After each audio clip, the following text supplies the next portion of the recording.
Adu siasat. Punggawa Wijamanggala melihat dengan mata kepalanya sendiri jika keris yang dilemparkannya itu menusuk dada sebelah kiri pemuda Sinjar.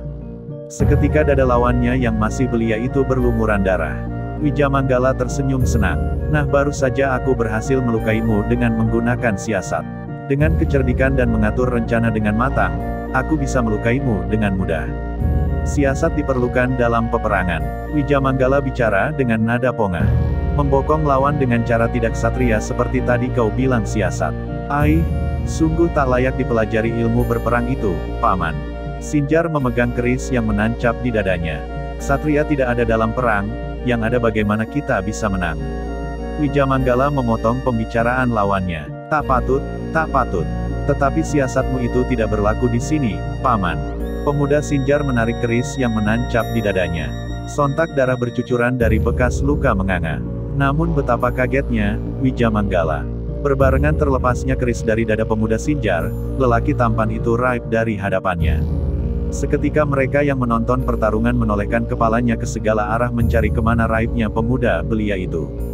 Hei, engkau menggunakan sihir. Jangan engkau permainkan kami orang tua ini. Wijamanggala segera mengusap wajah dengan kedua tangannya. Ia memperkuat mata batin untuk menghilangkan pengaruh ilusi yang tengah dimainkan lawan. Matanya tiba-tiba melihat pemuda Sinjar tengah duduk di atas tangga masjid. Di sebelah pemuda itu terlihat kakek Huanglo. Keduanya terlihat sedang bercengkrama seolah tengah menertawakan kebodohan Wijamanggala. Merogoh sukma sejati. Bagaimana mungkin anak ingusan sepertimu menguasai ilmu itu? Wijamanggala bergumam sendiri. Warna wajahnya berubah-ubah kadang merah kadang pias pertanda ia tengah terguncang batinnya. Teruskan pelajaranmu tentang siasat dalam perang itu, Paman. Sungguh aku sedari tadi mendengarkannya. Pemuda Sinjar terkekeh. Suaranya yang kecil terdengar jelas meskipun dari kejauhan. Sungguh di atas langit ada langit. Aku mengaku kalah cerdik. Bagaimana mungkin aku yang bodoh ini mengajarimu tentang siasat? Tolong isi batinku yang dahaga ini dengan ilmu kehidupan kakek Huanglo.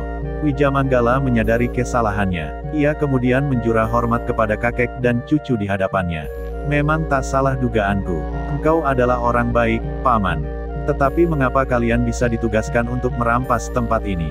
Apa salah Palembang dengan kalian sehingga kalian datang dengan ribuan bala tentara untuk menyerang kami? Pemuda Sinjar segera bangkit dari duduknya dan membalas penghormatan Wijamanggala. Panjang ceritanya, Sinjar. Aku hanya prajurit berpangkat punggawa tak kuasa menolak rencana perang ini. Tetapi yakinlah engkau, jika di dalam hatiku sungguh aku tak pernah setuju dengan rencana perang ini. Wijamanggala terlihat sedih. Ia kemudian berjalan mendekat menuju pintu depan masjid. Ketiganya kemudian masuk ke dalam masjid. Sementara seluruh prajurit pengawal Wijamanggala berjaga di depan. Kakek Huanglo mempersilakan lelaki parubaya berpakaian perang itu duduk. Mereka kembali terlibat perbincangan serius. Cucuku ini hanya memastikan apakah engkau adalah benar orang baik atau bukan. Ia tak ingin melihat kakeknya yang sudah renta ini celaka. Setelah kuyakinkan bahwa kalian tidak mengganggu kakek dan neneknya di sini, tentu saja dirinya tak menganggap engkau sebagai musuh yang berbahaya lagi. Kakek Huanglo menjelaskan perihal kedatangan Sinjar yang langsung membuat onar. Terima kasih, kakek Huanglo sudah mau menerima kami di sini. Dengan segala kerendahan hati, saya sekali lagi mewakili ribuan prajurit mengucapkan permohonan maaf sekiranya kedatangan kami dengan cara paksa ini telah mengganggu keheningan di kampung ini. Sekali lagi sebagaimana yang telah aku utarakan tadi, kami hanyalah prajurit yang menjalankan titah Sultan. Tak ada permusuhan pribadi kami dengan orang-orang di sini, jawab Wijamanggala. Sungguh kami mengerti posisi kalian di sini, Paman. Namun satu yang mengganjal di hatiku, mengapa kalian menduduki kampung kami yang berada jauh dari pusat kota Palembang? Jika tujuan kalian menggempur Palembang, mengapa kami rakyat jelata yang tidak tahu apa-apa ini harus ikut menanggungnya? Pemuda Sinjar bertanya, terlihat mimik wajahnya serius. Sebelum kedatangan kami di kampung ini sudah ada beberapa prajurit Telik Sandi yang datang melakukan pengawasan di sepanjang jalur menuju Palembang. Berdasarkan hasil pengawasan para Telik Sandi itulah, maka Sultan Banten mengirim pasukannya untuk menduduki wilayah Muara Sungsang ini. Bukankah kampung kalian ini adalah pintu masuk menuju Sungai Musi? Ya, Paman. Apalah artinya merebut pintu masuk, sedangkan isinya tidak kalian kuasai? Engkau belum punya pengalaman bertempur, Sinjar. Setelah kami menguasai pintu masuk, bukankah tugas menguasai isi rumah lebih mudah? Aku kurang sepaham dengan anggapan itu, Paman. Bukankah muara itu adalah wilayah paling hilir dari sebuah sungai?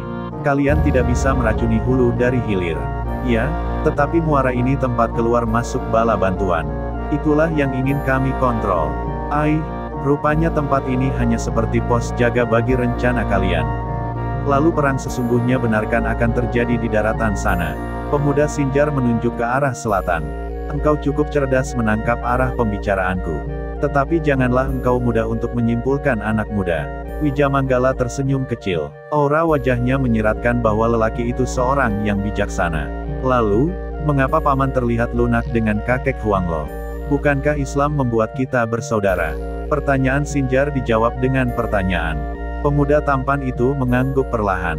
Sejenak ia terdiam seperti berupaya mencerna pernyataan dari pimpinan pasukan Kesultanan Banten yang kini duduk berhadapan dengannya. Aku masih penasaran, bagaimana remaja seumuran engkau ini telah mampu menguasai ilmu merogoh sukma, Sinjar. Pertanyaan Wijamanggala itu membuat pemuda Sinjar tersadar dari lamunannya. Rupanya Paman masih penasaran dengan adu siasat di depan tadi. Aku mau menjelaskannya kepada Paman, tetapi apa yang bisa Paman tawarkan kepadaku untuk hal itu? Sungguh engkau pemuda yang cerdas, Sinjar. Baiklah, sebutkan apa yang engkau inginkan. Aku ingin keselamatan kakek Huanglo dan Nyai Jiu yang engkau jamin. Lalu, engkau harus berjanji menceritakan semua perihal Kesultanan Banten dan perihal apa yang menjadi alasan kalian hendak menyerang Keraton Palembang. Suara Sinjar terdengar tegas. Matanya menyorot tajam menunggu respon dari lawan bicaranya. Baik, aku akan memenuhi semua permintaanmu itu. Sekarang jelaskan kepadaku tentang merogoh sukma sejati.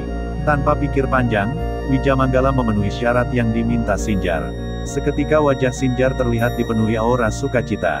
Baik, Paman, engkau tamparlah aku sekarang. Sinjar membuat permintaan aneh. Tak ingin berdebat dengan permintaan itu, Wijamanggala segera menamparkan pipi pemuda Sinjar. Plak! Aduh! Wijamanggala mengadu kesakitan. Ternyata ia tamparan keras yang mengayun dari tangan kanannya mendarat di pipinya sendiri. Tampar lagi sekuat tenaga, Paman. Sinjar kembali meminta Wijamanggala menamparkan pipinya. Untuk kedua kalinya Wijamanggala mengadu kesakitan.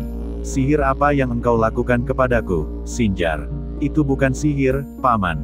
Inilah Sangkan Paraning Dumadi.